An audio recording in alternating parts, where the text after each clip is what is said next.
Hello and welcome to Perfection IAS.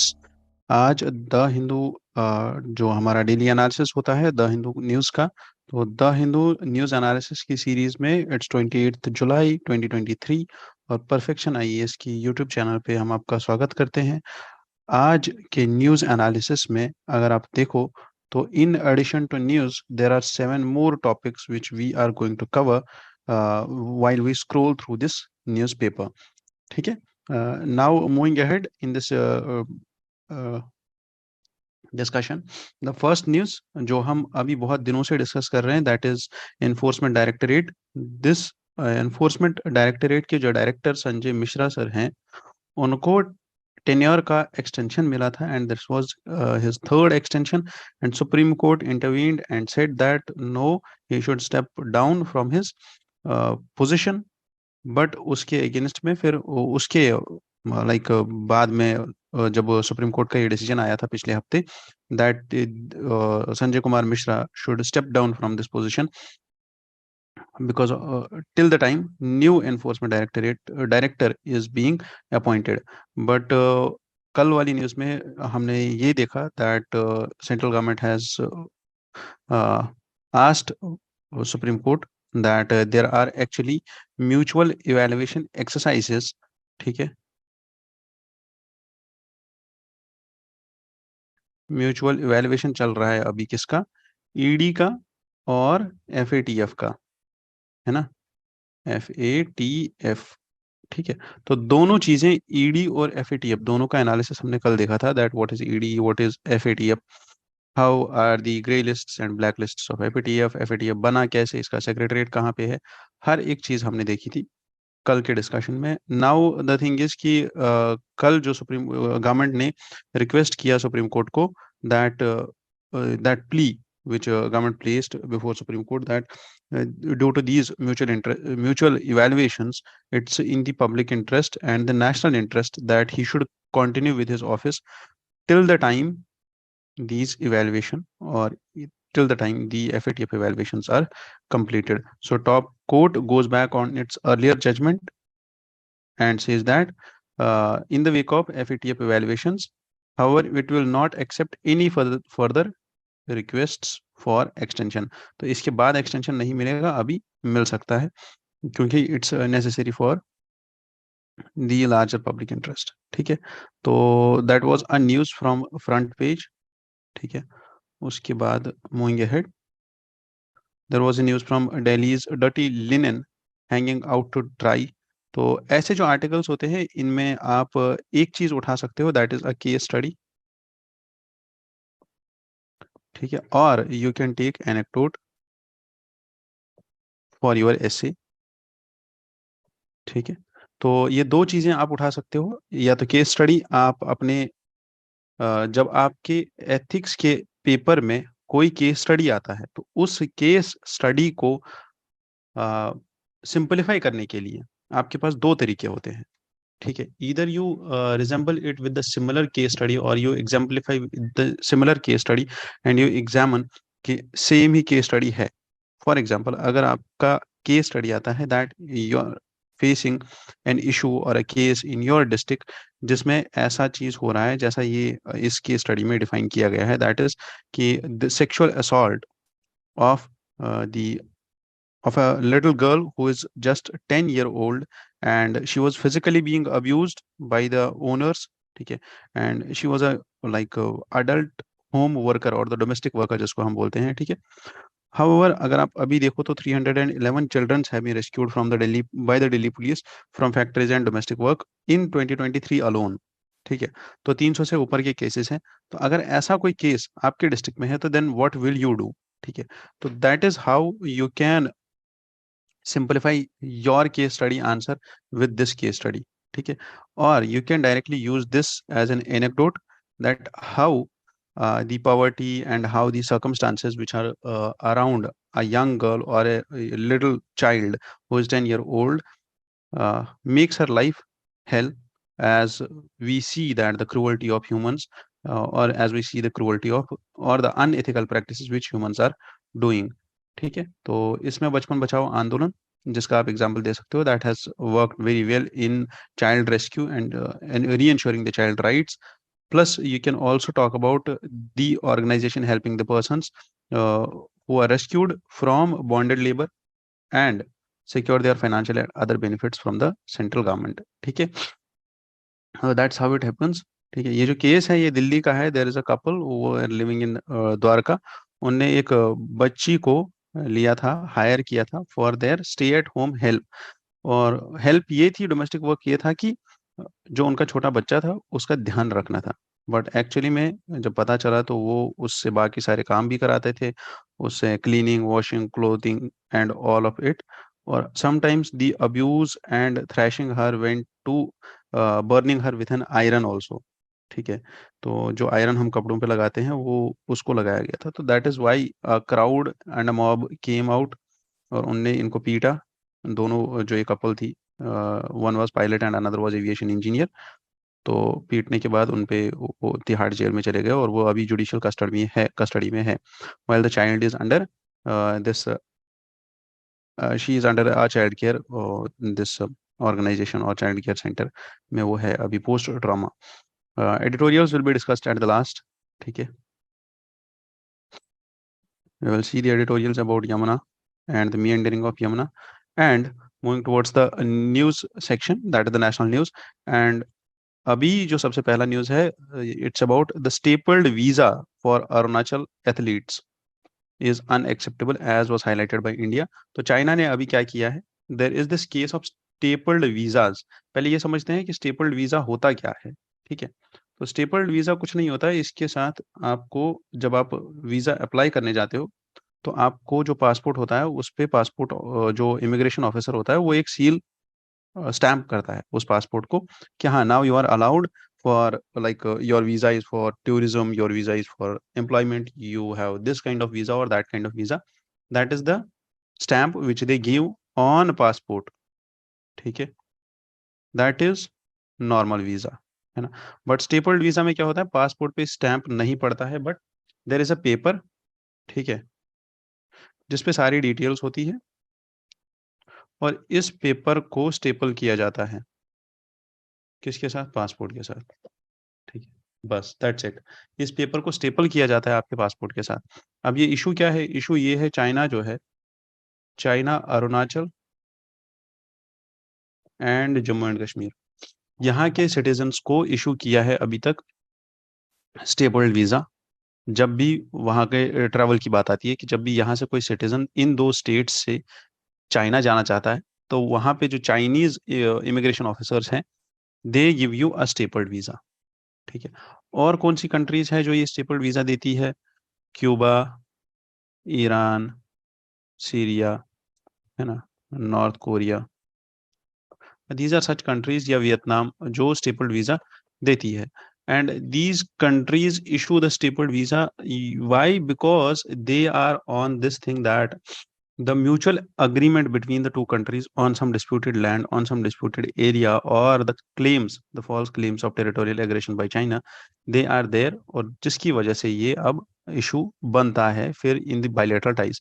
और यहाँ पे ये इशू इतना ज्यादा एस्केलेट हो गया है that this foreign affairs ministry has said that कि जितना भी अभी तक, इससे पहले बाली में जब प्राइम मिनिस्टर नरेंद्र मोदी और प्रेसिडेंट शी जिनपिंग मिले थे, तब से लेके आज तक जितना भी डेवलपमेंट्स हुआ था वो सारा वापस चला गया. और चाइना ने वापस 2013 वाला अप्रोच ले लिया और 2013 में उन्होंने एक वीजा इशू किया था, ऐसा स्टेपल्ड वीजा. तो अभी तक जितना भी डेवलपमेंट हुआ था तो वो किसी काम का हुआ नहीं फिर. तो एक्चुअल में है क्या, अगर कोई भी इमिग्रेशन ऑफिसर आपको ये स्टेपल्ड वीजा देता है, तो एडिशनल एक पेपर होता है जो आपके पासपोर्ट के साथ लगाया जाता है और उस पेपर पे आपकी सारी ट्रिप की डिटेल्स होती है कि आपकी डेस्टिनेशन कंट्री कौन सी है, आपकी ओरिजिन कंट्री कौन सी है, आप कहाँ से आए हो, क्या करने आए हो, हर एक चीज़ वहाँ पे लिखी होती है. ठीक है, and that's it, nothing more than that is there in this stapled visa case. ठीक है, जो हमें पढ़ना होगा. हाँ, however it will be a setback as the earlier bilateral statements or the Beijing statements. या आप अगर कल का ही एडिटोरियल देखोगे जो SCO पे आया था, ठीक है, SCO पे देर इज दिस जियामा, ठीक है, she is an Chinese official at the embassy in Delhi, ठीक है, and she highlighted this thing, and उनका जो है कल एक एडिटोरियल आया था कल की डेट में, that how SCO can be a place, मतलब how SCO can be a converging platform जहाँ पे इंडिया और the all the global south can raise their collective voice, ठीक है। तो then it said that how China and why China wants the anti, why is China going anti hegemony, or why is China going anti unilateralism, or the unilateral sanctions which are imposed by USA. But the approach and the ideology which the author जो उन्होंने कल उस editorial में लिखा था, it was more about the optimism and positive approach towards India, ठीक है। और इंडिया और चाइना के बायलैटरल रिलेशंस में ऐसा स्टेटमेंट या ऐसा एडिटोरियल आना, तो दैट हैड मतलब ग्रेट नंबर ऑफ पॉइंट्स जो आप कलेक्ट कर सकते थे उस एडिटोरियल से, कल वाले एडिटोरियल से, इंडिया और चाइना के रिलेशनशिप्स में, ठीक है, that how India can collaborate and what is the way forward for India China relations. But यहाँ पे there is again a setback from the last Bali meeting till now, और पिछली बार like they discussed a lot of things that for the future prospect of India and China, but क्या करें, अभी वापस वही चीज हो जाती है, ठीक है। तो it's a policy which China has adopted, that is move forward 2 steps,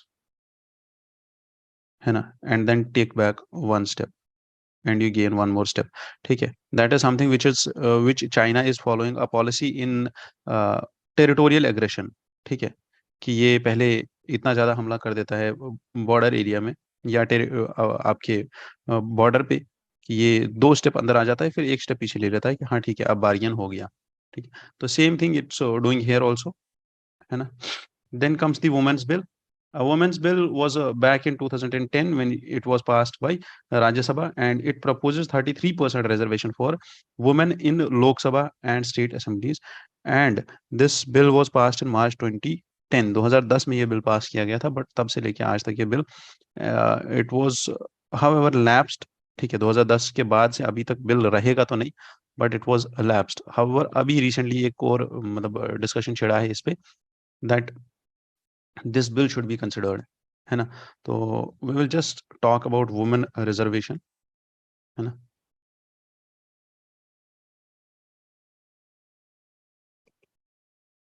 From beginning till now, इसके आप नोट्स बना के रखो, ये आपको बहुत काम आ जाएंगे ये वाले नोट्स, ठीक है, और ये ज़रूरी है आपके लिए। तो द फर्स्ट थिंग इज कि ड्यूरिंग ब्रिटिश टाइम्स 1931, उस टाइम पे a letter was written to the British Prime Minister, and this was jointly issued on the status of the woman in the new constitution by 3 women bodies, ठीक है, जिसमें बेगम शाहनवाज और सरोजनी नायडू थी, ठीक है,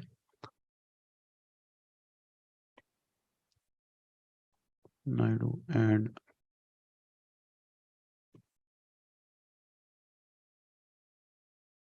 they wrote to PM Britain about the reservation of women in constitution, ठीक है। This was in 1931, ठीक है। क्रोनोलॉजिकली हम लोग ऐसे ही ट्रेस करते हैं हमेशा, and then 1988 national perspective plan for women came, and this plan had a reservation provision to be provided to women at the level of panchayats to parliament. तो हर जगह पे वुमेन का रिजर्वेशन होगा, और इस प्लान के अकॉर्डिंग 1988 के बाद 73rd and 74th constitution amendment act में भी provided that 33% of the reservation to women in Panchayati Raj institutions, ठीक है। With in these seats 1/3 are reserve for SC ST women also. ठीक है, तो यहाँ तक हो गया। इसके बाद अगर आप देखो तो बिहार एंड देखो Bihar, Maharashtra, Andhra Pradesh, Chhattisgarh, Jharkhand and Kerala. These are the states which have provided around 50% of the reservation for women in local bodies. ठीक है। So अभी जो ये बिल है, जो करंट बिल है which was there in discussion in 2010, this bill provides 33% seat reservation for Lok Sabha and Legislative Assembly for women. ठीक है। However, the reservation of seats for women shall cease to exist after 15 years of the commitment of 15 years का commencement होगा इस act का, amendment act का, उसके बाद ये रिजर्वेशन बंद कर दिया जाएगा। और रिजर्वेशन देने का मेन मोटो क्या है, मतलब क्यों दे रहे हैं रिजर्वेशन? बिकॉज अगर आप देखो तो ग्लोबल जेंडर गैप रिपोर्ट 2022 की जो थी, India ranked 48 out of 146 in political empowerment dimension. ठीक है, तो इंडिया जो स्कोर है it's less than 0.267। However the best is 1, है ना, एंड आइसलैंड इज रैंक्ड 1। ठीक है, तो पर्टिकुलरली अगर आप इसी चीज पे इंडिया का रैंक ये हो गया 48, और अगर आप इसी चीज पे बांग्लादेश का रैंक देखो तो Bangladesh is ranking 9 out of 146। तो that is why India needs this woman representation in its political environment। ठीक है, तो अभी जो ये बिल आएगा उसके प्रोविजंस हम देखेंगे जो ही ये बिल आता है डिस्कशन में, इसके बाद I'll discuss its provisions and all, what are the changes and all. Then comes the censorship of films and cinematograph bill, which was amended, which is aimed at curbing the piracy issues। और ये जो अभी amendment bill लेके आए हैं तो राज्यसभा में, it introduces anti piracy provisions. और एंटी पायरेसी में ये बोलते हैं that there can be a jail term of up to 3 years और there can be a fine of 5% of the total cost of the movie अगर किसी ने भी इस मूवी का पायरेसी किया। तो इसलिए अगर आप भी अभी तक पायरेटेड मूवीज देख रहे हो तो मत देखो, एक तो टाइम वेस्ट होता है और ऊपर से कोई फन भी नहीं है उस चीज का। ठीक है ना, तो 200 रुपये खर्च करो, जितना भी होता है उतना करो, बट खरीद के करो। ठीक है, we should not be corrupt in our practices at any point of time. तो there was a like a friend of mine and he got to the interview and he got selected. His rank is 298। ठीक है, तो he was asked this thing that do you like movies, watching movies, and it was his hobby, and at that point of time he said yes, it's my hobby। ठीक है, that I like watching movies, है ना, but the problem was how do you manage, आप पैसे कहाँ से लाते हो movie देखने के लिए? तो he said I watch through OTT, है ना, बट OTT में किसका आईडी यूज करते हो? मैं फ्रेंड का आईडी यूज करता हूँ। ठीक है, तो वहीं पे वो पकड़ा गया दैट कि आप एथिकली इस चीज को कैसे जस्टिफाई कर सकते हो, है ना, कि आपके फ्रेंड ने पैसे दिए और वो अपने लिए एक स्क्रीन के लिए पैसे दे रहा है और आप उसी को शेयर कर रहे हो 2 स्क्रीन पे। ऑल्दो दैट नेटफ्लिक्स वाला जो भी है, जो उसका ओनर है, उसको नहीं पता है ना, he is not knowing that thing that you are using और you are just exploiting the loopholes of the system. वही होता है ना कि आपको यहाँ पे पता चला कि हम एक साथ 2 स्क्रीन तो नहीं देख सकते, बट एक टाइम पे वो देखेगा, एक टाइम पे मैं देखूंगा, है ना, तो how will you ethically justify it? And then he said sorry at that point of time. He did not like उसने इसको एग्जैजरेट करके या इलोंगेट करके ये नहीं बोला कि नहीं आई विल जस्टिफाई इट कि हाँ ठीक है वो कर सकते हैं, या हम 30 दिन का पैसा दे रहे हैं, 30 दिन का मतलब ये है कि हम 24 घंटे देखेंगे, अब 24 घंटे में वो देखे या मैं देखूं।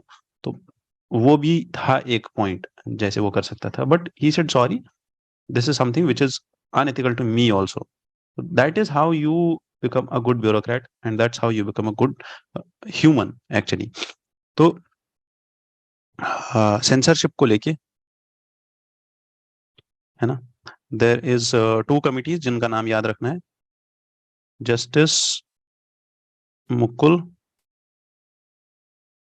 Mudgal committee and Shyam Benegal committee,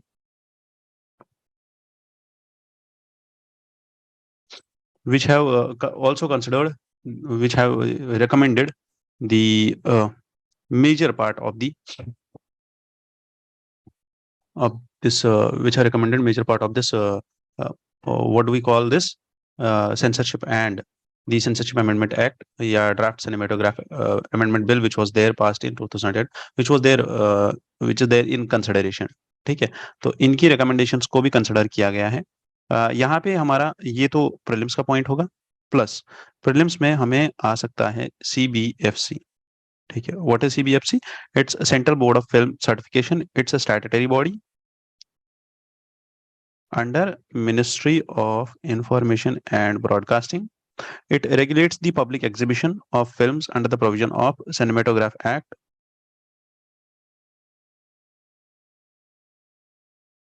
of 1952। ठीक है, बोर्ड में मेंबर होते हैं, चेयरमैन होते हैं, its headquarter is in Mumbai, not that much important. And yes, UPSC कभी कभी अनकन्वेंशनल क्वेश्चंस पूछता है। तो हमारी जो फिल्म्स होती है ना, उनकी 4 कैटेगरीज होती है। First is you, that is unrestricted public exhibition. ठीक है, and second is UA, that is unrestricted public exhibition but with a word of caution। ठीक है, एक तो unrestricted public exhibition with a word of caution that parental discretion। तो ये movies आपको parents के साथ ही देखनी पड़ेंगी, या पेरेंट्स जब तक अलाउ नहीं करेंगे तब तक आप अलाउ नहीं कर सकते, for those children who are less than 12 year old। ठीक है, जो 12 साल से छोटे हैं। Then comes A, and A is for adults only, 18 plus, and then comes S. This is restricted for special class of persons only।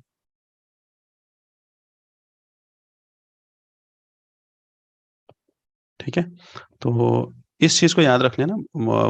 Rarest of the rare case is there, UPSC जो है unconventional तरीके में जब questions पूछता है ना, कि 5 star rating किस किस चीज पे होती है ना, और स्टार लेबलिंग किस किस चीज पे होती है। तो ऐसा क्वेश्चन यूपीएससी ने पूछा है, मोटर पे होती है, फैन पे होती है, इलेक्ट्रिसिटी बल्ब पे होती है, फ्रिज पे होती है।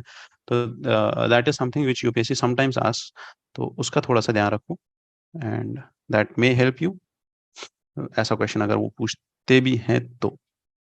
Then another thing, or the next news was about the climate change and a retraction from the climate promises। As you might be remembering this thing, that Trump administration ने remove किया था और withdraw किया था from Paris climate, but now the US special envoy, और जब से Biden administration आया है, USA has been on this view कि नहीं, हम लोग वापस क्लाइमेट की जो कमिटमेंट्स है उस पर वापस आएंगे, और $100 बिलियन का जो कमिटमेंट है हमारा, an annual fund for developing countries will be provided from the US side. ठीक है, USA will be committing on these things.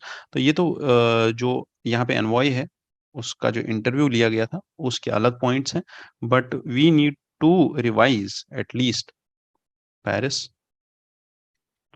Agreement on climate change. और आप मुझे बताओगे that has Paris agreement failed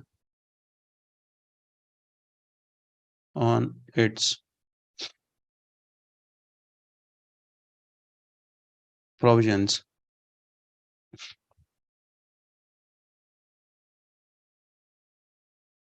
Has Paris Agreement failed on its provisions as we back trace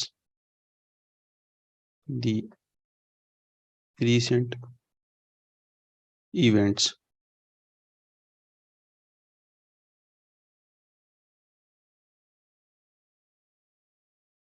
from the climate dictionary, from the climate dictionary since 2015. ठीक है, तो आपको इस question का आंसर लिखना है और आप इस क्वेश्चन का आंसर लिखोगे और आंसर लिखने के बाद आप वो आंसर मुझे पोस्ट करोगे कहाँ पे, व्हाट्सएप पे 9031036712, इस नंबर पे आप मुझे वो आंसर पोस्ट करोगे. I will evaluate it. Now back to the discussion. Paris agreement. Paris agreement is legally binding or not? Yes, it's legally binding under UNFCCC, and it was adopted in 2015 under COP21. What is COP? It's Conference of Parties. इसको याद रखना है. M क्या है इसका, Paris climate का और Paris agreement का एम क्या है? The aim is less than 2 degree Celsius since pre industrial levels. ठीक है, with an ambition to limit the warming to 1.5 degree Celsius. ठीक है, so it replaces Kyoto protocol, है ना, which was earlier agreement to deal with the climate change, and Paris agreement set forward the framework for the countries to work together and to reduce greenhouse gas emissions, है ना, climate change और बाकी सारी चीजें. However, इसमें एक आधा point आप याद रखो, and which is about India's updated nationally determined contributions. ठीक है, इसको याद रखना जरूरी है, प्रीलिम्स में पूछा जा सकता है, मेंस में तो काम आएगा ही आएगा. 5 है. सबसे पहला है India will increase its non fossil energy capacity जो हमारी है, ठीक है, will be increase to 500 gigawatts by 2030, and India will meet its 50% of energy requirements from renewable energy by 2030. Plus, India will also reduce the total projected carbon emissions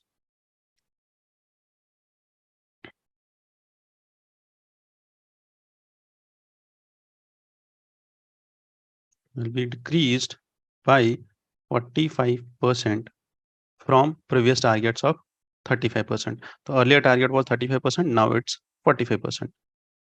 ठीक है, carbon emissions. Okay, total projected carbon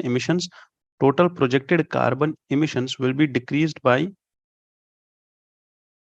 actually it will be decreased by 1 billion tons.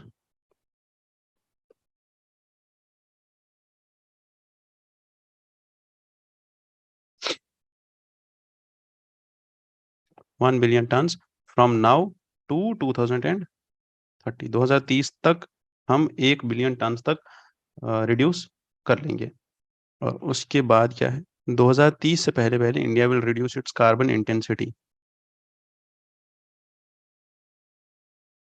of economy will be decreased by 45%, or earlier target was 35%, and by 2070 India will achieve its net zero.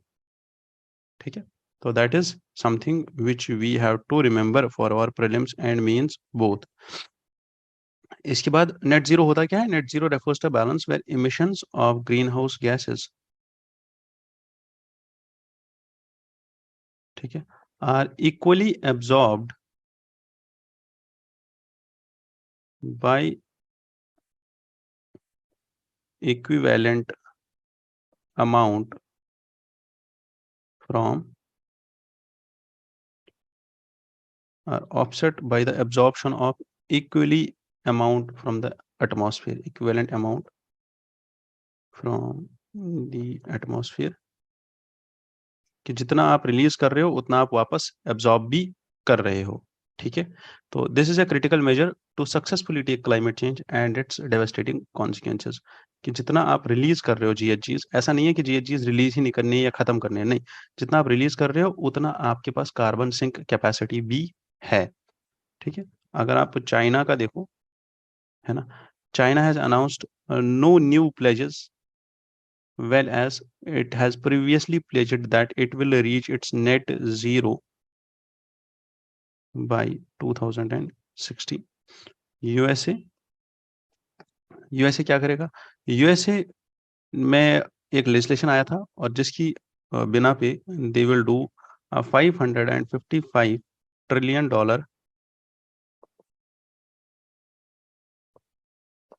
555 billion boost renewable power to electric vehicles. ठीक है, और net zero by 2050। ठीक है, और India carbon neutral बन जाएगा कब? 2070 में। ठीक है,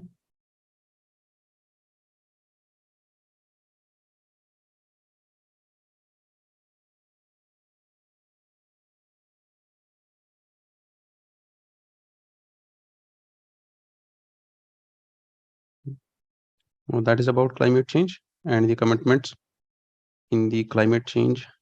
ठीक है, then comes the world news and mutinous soldiers claim to have ousted Nigerian president. तो नाइजीरिया में अगेन इन द मॉर्निंग, आज से ही नाइजीरियन पीपल कल सुबह they woke up on Thursday for what, and they saw that Nigeria में क्या है, कूप हो गया है।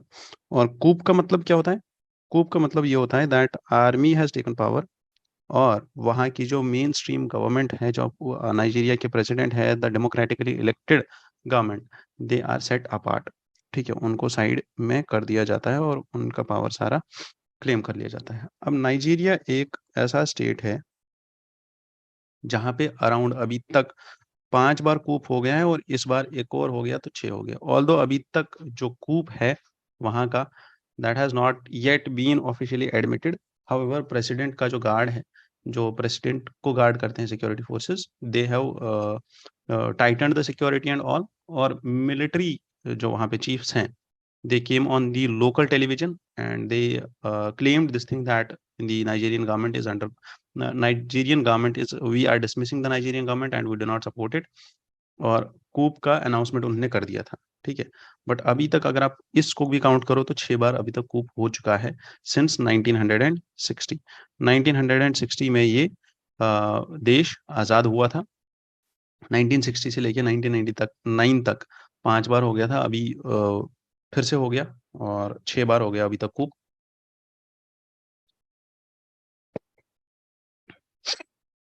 तो द थिंग इज, अगर आपको देखना हो तो 1966, 1975, 76, 83 and there are more than. इसके बाद अगर आप देखो तो 4 और बार कूप का प्लॉट किया गया था, बट कूप सक्सेसफुल नहीं रहा। द पैटर्न्स आर कि military coups and military rule has become like, जैसे यहाँ पे गवर्नर को हम चेंज कर दे, मतलब मेन स्ट्रीम पार्टी चेंज कर देती थी, और ये क्रिटिसिज्म आता था गवर्नर के ऑफिस को दैट इट्स ऑफिस और he is an agent working in the hands of the central government और working through the hands of the president, he is an agent of the central government. ठीक है, तो जैसा वो criticism आता था governor का, वैसा ही एक लाइक पैटर्न बना हुआ है कूप्स का इस स्टेट में, that is the state of Nigeria. तो let's see what other major things happen there. ठीक है, अगर और भी कुछ डेवलपमेंट होता है इस कंट्री में या इस कूप से रिलेटेड, तो then we will think about it. Russia will avoid the food crisis. Russia, अगर आपको याद हो तो कल भी इससे पहले भी हमने पढ़ा है और कल भी हमने रिवाइज किया था, that is Black see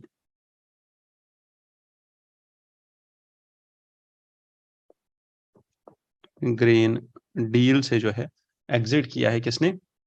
Russia ने। ठीक है। तो रशिया यूक्रेन में ब्लैक सी ग्रीन डील और जो अटैक हुआ था कर्च ब्रिज पे, ठीक है, उसके बाद से जो स्ट्रेट ऑफ कर्च पे ब्रिज बना हुआ है, ठीक है, उस पे जो अटैक हुआ था, ड्रोन अटैक हुआ था लास्ट टाइम, तो रशिया ने उस टाइम पे क्यों अटैक किया था, या यूक्रेन ने उस टाइम पे क्यों अटैक किया था? Because Ukraine has started this thing that is called as counter offensive.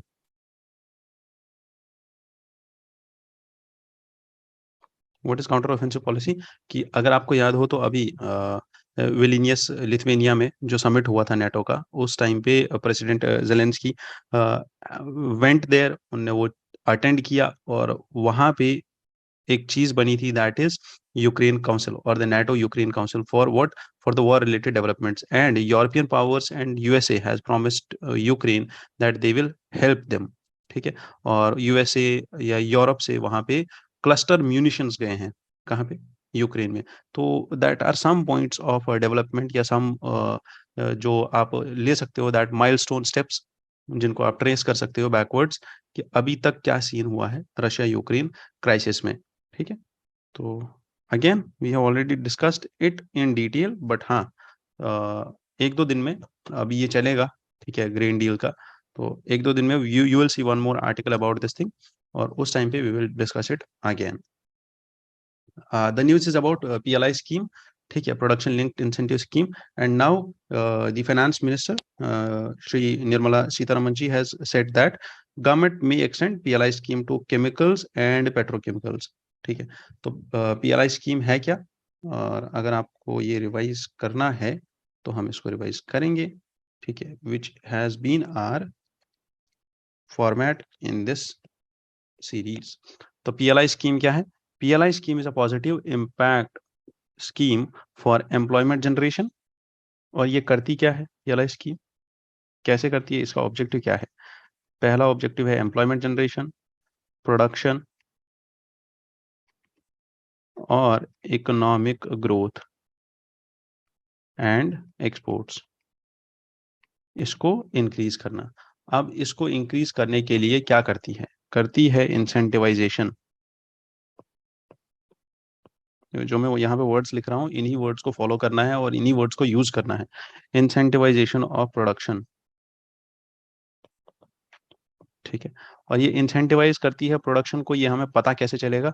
Because अगर आप देखो तो फाइनेंशियल ईयर 2021-22 में there was an increase of 76% increase in FDI in manufacturing sector.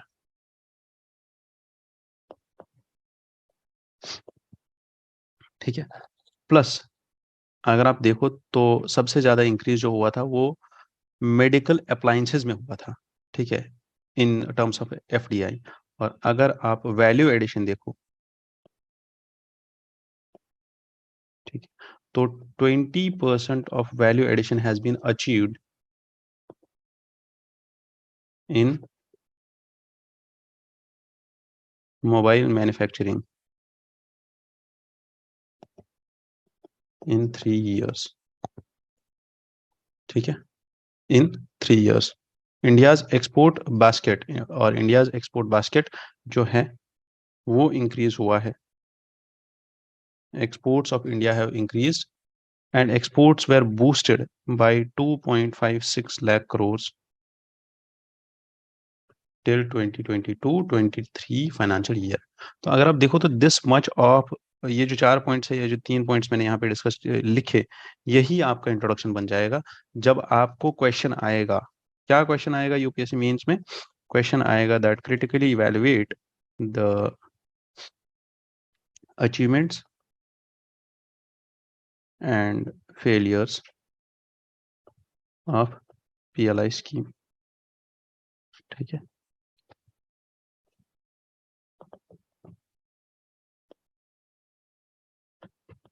तो that is how this question will be asked.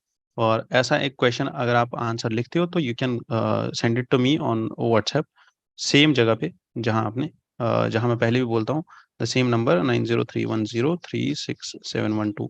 इस question का answer लिखो and we will have a discussion on it, और उसके बाद आपको पता चलेगा that how much important it is to write answers. ठीक है। जब तक आप आंसर लिखोगे नहीं, तब तक I won't be able to discuss your answers. ठीक है, आप एक बार आंसर लिख के देखो और एक बार ट्राई करके देखो आंसर लिखने का, और एक बार बात कर लो उसके बाद। ठीक है, आंसर लिखने के बाद एक बार बात कर लो कि आंसर क्या होता है, कैसे लिखा जाता है, और मैंने जो आंसर लिखा है वो कैसा है। ठीक है, उसके बाद you will get to know the nits and grits of answer writing. Then came this news, that is relaxing norms for biosimilars. And if you relax the norms for biosimilars, this will cause risk. ये वाला issue यहाँ पे raise किया है किन्ने? The scientists who are associated with biotechnology, and they have raised concerns with the health ministry and department of biotechnology that आप biosimilars में norms को ease out मत करो। rather अगर आप generics में और generic drugs में, generics में या biosimilars, generics is something different and biosimilar is something different। ठीक है, एक्चुअल में these are two types of drugs। ठीक है, तो दवाइयां जो है दो किस्म की होती है। चलो एक बार इसका सर ही देते हैं। ठीक है, इट कैन बी जेनरिक,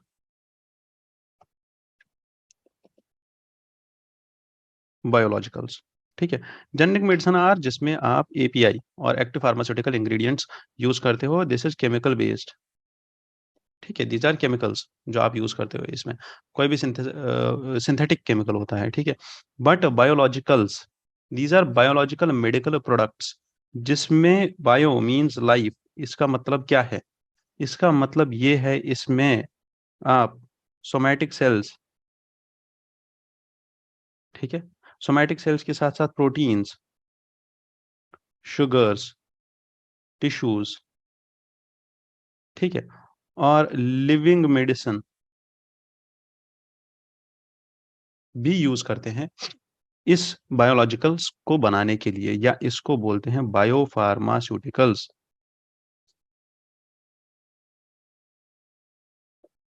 पर ये ट्रीटमेंट किसका करता है? ये ट्रीटमेंट करता है कैंसर्स का, ठीक है, ट्यूमर्स का। ये एडवांस्ड लेवल ऑफ ड्रग है। ठीक है, एडवांस लेवल ऑफ फार्मा है। और यहाँ पे प्रॉब्लम आता है कि अगर आप जेनरिक मेडिसिन को चीप या चीप अवेलेबिलिटी के लिए उसको अवेल करा देते हो, दैट उसके मैन्युफैक्चरिंग के नॉर्म्स को ईज आउट कर देते हो, that is still okay. But अगर आप यहाँ पे करते हो, ठीक है, नॉर्म्स को ईज आउट, तो यहाँ पे प्रॉब्लम हो जाएगा फिर बाद में कि दिस में कॉज रेपरकशंस। और कैसे रेपरकशंस होंगे कि बायोलॉजिक्स एंड बायोसिमिलर्स जो हैं, बायोलॉजिक किसी कंपनी ने बनाया बहुत रिसर्च के बाद और बहुत ही हाईली कंट्रोल्ड एनवायरनमेंट में, और इसके बाद ट्रायल्स हुए, ट्रायल्स के बाद रिजल्ट्स आए, और रिसर्च के बाद बहुत सारे रिसर्च के बाद ही बायोलॉजिक बनता है, मेडिकल प्रोडक्ट। अब इसी का आता है बायोसिमिलर। ठीक है ना? जैसे अगर अभी बात की जाए तो टीबी और मल्टी ड्रग रेजिस्टेंट टीबी जो है, जिसपे अभी पिछले हफ्ते जॉनसन एंड जॉनसन का केस चल रहा था, दैट इंडियन पेटेंट ऑफिस में उन्होंने एप्लीकेशन दिया था कि हमारा जो ये ड्रग है इसका पेटेंट आप इंक्रीज कीजिए। फॉर सेकेंडरी पेटेंट के लिए उन्होंने अप्लाई किया था। एक्चुअल में इसी जुलाई में ही उनका पेटेंट खत्म हो गया, जॉनसन एंड जॉनसन का। अब India allowed for generic production of the same medicine. अब ये जो मेडिसिन है ये बहुत रिसर्च के बाद बना था। ठीक है, और जेनरिक मेडिसिन क्या होता है? ये चीप होता है, सस्ता होता है। क्यों? क्योंकि इसमें वो रिसर्च नहीं लगता और इसमें पेटेंट नहीं होता। पेटेंट नहीं होता तो मोनोपोली नहीं होती किसी कंपनी की। मोनोपोली नहीं होती है तो प्रोडक्शन ज्यादा होता है और कंपटीशन होता है, और उसकी वजह से इसका प्राइस खुद ही गिर जाता है, और इसका प्राइस बहुत ही ज्यादा प्रॉफिट ओरिएंटेड नहीं होता, और ये प्राइस जो है नॉर्मल कंपटीशन के हिसाब से नॉर्मल लेवल पे आ जाता है। सिमिलरली बायोलॉजिकल्स जो है, इनका भी प्राइस बहुत ज्यादा होगा, और इन्हीं के बनते हैं बायोसिमिलर्स। और बायोसिमिलर बनाने के लिए जो नॉर्म्स है, अगर आप उन नॉर्म्स को ईज आउट करते हो तो then there will be problem. ठीक है, अब ये बायोसिमिलर्स जो होते हैं, जो मैंने बोला, these are similarly identical products. ठीक है, कैसे आइडेंटिकल प्रोडक्ट्स है? जैसे ओरिजिनल कंपनी ने बनाया था, तो जो इनोवेटर था उनका पेटेंट एक्सपायर हो गया, तो अब जो दूसरा बंदा आया उसने भी सेम बायोलॉजिक मेडिसिन जिसको बोलते हैं, जो मैंने अभी बोला, इसी का कॉपी बना के, वही है मतलब फर्स्ट कॉपी सेकंड कॉपी बना के उनने सोचा कि we will also trade it. Now the thing is कि this involves too much of research and there may be causes and there may be problems which may arise out of this. तो इसलिए scientist ने ऐसा एक concern raise किया है कि ये सब चीजें हेल्थ मिनिस्ट्री को लिखा है that you should not do this thing. Although आपको बायोसिमिलर्स के बारे में पता होना चाहिए दैट व्हाट आर बायोसिमिलर्स। ठीक है, with this we end this discussion and all the best to all of you from Perfection IAS. अगर आपको कोई भी दिक्कत आती है न्यूज़ समझने में या किसी भी चीज में, तो you can contact me here. ठीक है, ऑल द बेस्ट, जय हिंद।